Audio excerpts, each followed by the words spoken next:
మహాలక్ష్మి చక్రిని ప్రేమించలేదని తెలుసుకొని కిడ్నాప్ చేసిన భూషణ్ అందరి ముందు చక్రిని తాళి కట్టమన్న మహాలక్ష్మి ట్విస్ట్ అయితే అదిరిపోతుందండి. చివరి వరకు స్కిప్ చేయకుండా చూసేయండి. మీ ఫేవరెట్ సీరియల్ పొదరిల్లులో ఏం జరగబోతుందో టీవీలో కన్నా ముందుగా చూడాలనుకుంటే తప్పకుండా మా ఛానల్ని సబ్స్క్రైబ్ చేసుకొని పక్కనే ఉన్న గంట సింబల్పై ఆలని క్లిక్ చేయండి.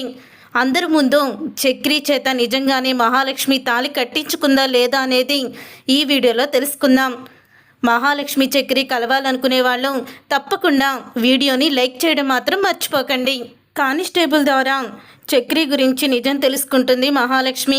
చక్రియే తన చేత అలా బెదిరించినట్టు ఫోన్ చేయించాడని అన్నీ కూడా చెప్తుంది. అలాగే ఆ రోజు పెళ్లి రిజిస్టర్ అవ్వడానికి నీ ఆధార్ కార్డు కూడా ఇచ్చింది చక్రి అని చెప్పేస్తాడు. అప్పుడే మహాలక్ష్మి అవన్నీ మాటలు విని షాక్ అయిపోతూ ఉంటుంది. చక్రి తనని ఇంత మోసం చేశాడా? ఆ రోజు ఆధార్ కార్డు లేదని నేను ఎంత బాధపడ్డానో, అప్పటికి ఆధార్ కార్డు లేకుండా పెళ్లి రిజిస్టర్ ఎందుకు అవుతుంది అని తనని నేను నిలదీశాను కూడా.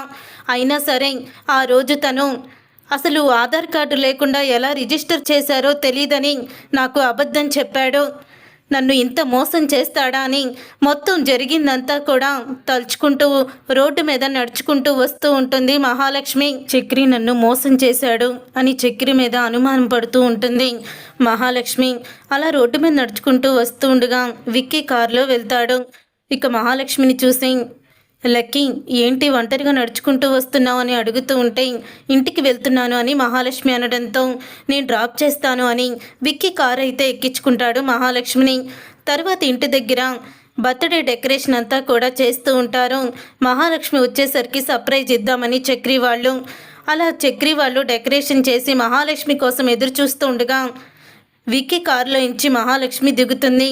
నేను మహాలక్ష్మి కోసం ఎంతో అందంగా డెకరేషన్ చేసి ఎదురు చూస్తూ ఉంటే మాకు పానకంలో పుడకలాగా వీడొకడు ప్రతిసారి ఎంట్రీ ఇస్తున్నాడు అని చక్రి విక్కీని తిట్టుకుంటూ ఉంటాడు.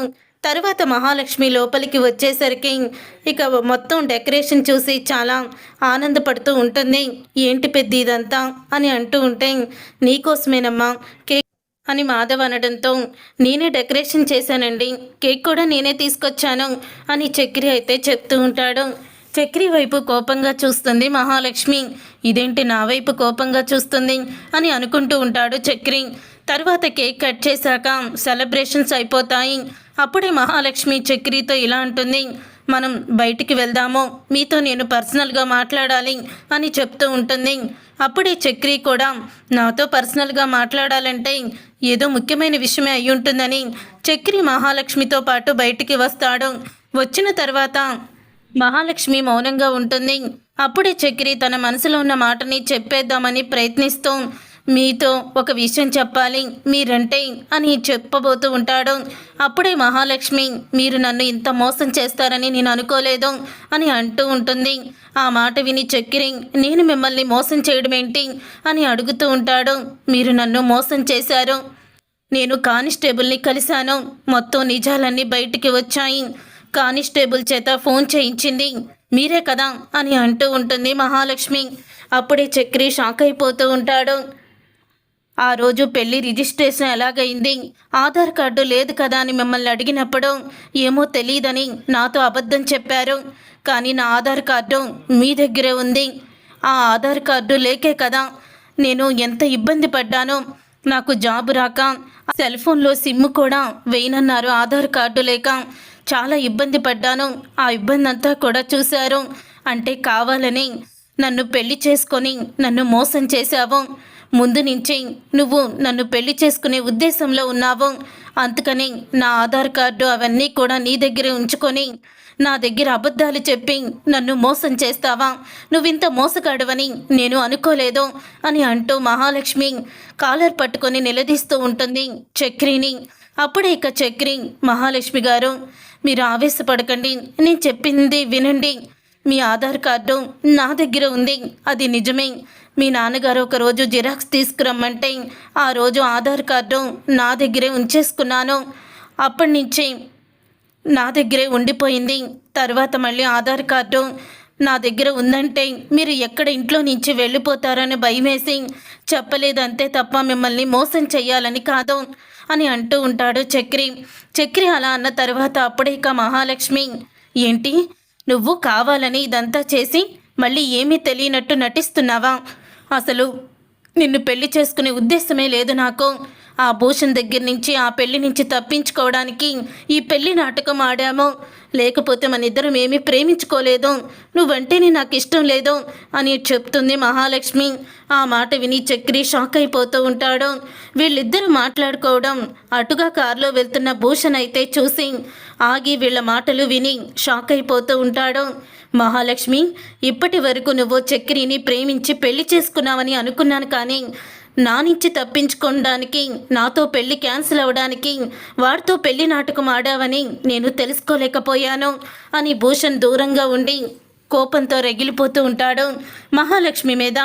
ఆ తరువాత ఇంకా చక్రి, నా మాట వినండి, ఇంటికి వెళ్దాం పదండి అని అడుగుతూ ఉంటాడు. అప్పుడే ఇక మహాలక్ష్మి, నేను నీలాంటి మోసగాడితో రాను అని మహాలక్ష్మి అనడంతో నేను తర్వాత వస్తాను అని చెప్తుంది. ఈ టైంలో ఒంటరిగా ఉండడం కరెక్ట్ కాదు, పదండి వెళ్దాం అని అనగానే, నీకన్నా మోసం చేసేవాళ్ళు ఎవరుంటారో, నీలాంటి మోసగాడితోనే ఉంటున్నాను అని చెప్తూ ఉంటుంది మహాలక్ష్మి. దయచేసి నన్ను ఒంటరిగా వదిలేయండి, వెళ్ళిపోండి అని అనేసరికి అప్పుడే ఇక చక్రి అయితే తను మహాలక్ష్మి బాధపడుతుందని వెళ్ళిపోతూ ఉంటాడు. ఇంతలో భూషణ్ వెనక వైపు నుంచి వచ్చి మహాలక్ష్మి నోరు నొక్కేసి తనని కిడ్నాప్ చేస్తాడు.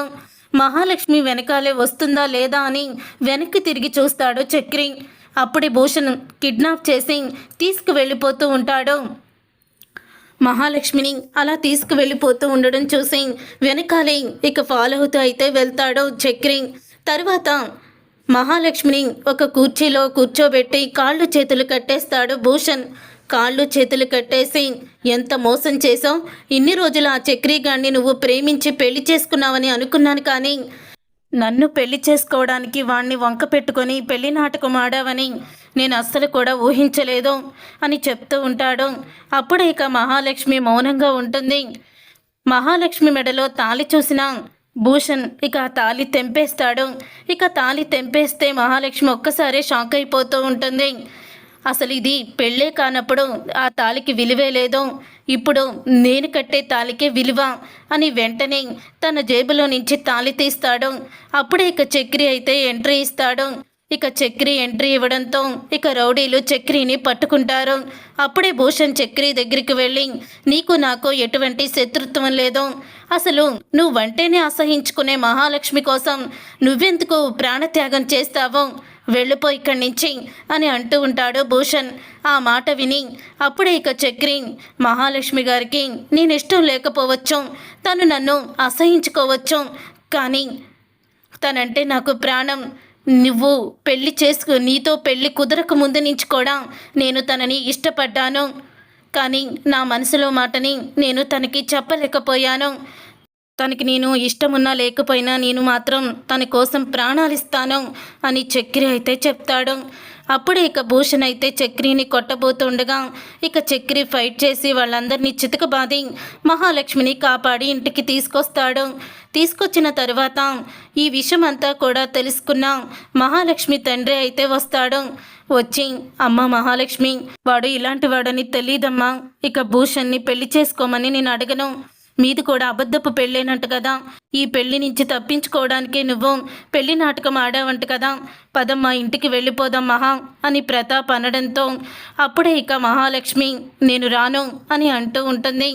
ఎందుకు రావు, ఈ ఇంటితో నీకు సంబంధం లేదు, రా వెళ్ళిపోదాం అని ప్రతాప్ అనేసరికి అప్పుడే ఇక మహాలక్ష్మి చక్రితో అంటుంది, చక్రి గారు, ఆ రోజు నాకు ఇష్టం లేకుండానే నా మెళ్ళో తాళి కట్టారు, కానీ నేనంటే మీకు ఎంత ఇష్టమో ఎంత ప్రాణమో తెలిసాక నేను మిమ్మల్ని వదులుకోవాలని అనుకోవడం లేదు. అప్పుడంటే నాకు ఇష్టం లేదు, ఇప్పుడు మీరంటే నాకు ప్రాణం. ఇదిగోండి, మీరు కట్టిన అబద్ధపు తాళిని ఆ వెధవ తెంపేశాడు. ఆ వెధవ నా మెడలో కట్టాలనుకున్న తాళి ఇది. ఈ తాళి అందరి సమక్షంలో నా మెడలో కట్టి మనస్ఫూర్తిగా మనమిద్దరం భార్యాభర్తలుగా ఒక్కటవుదాము అని చెప్తుంది మహాలక్ష్మి. అప్పుడు ఇక మహాలక్ష్మి అన్న మాటలకి ప్రతాప్ వాళ్ళు షాక్ అయిపోతూ ఉంటే ఇక చక్రి అయితే చాలా ఆనందపడుతూ ఉంటాడు. మాధవ, కేశవ అందరూ కూడా ఎంతో సంతోషపడుతూ ఉంటారు. చూసారుగా ఫ్రెండ్స్, రాబోయే కథలో ఖచ్చితంగా ఇలాగే జరగబోతుంది.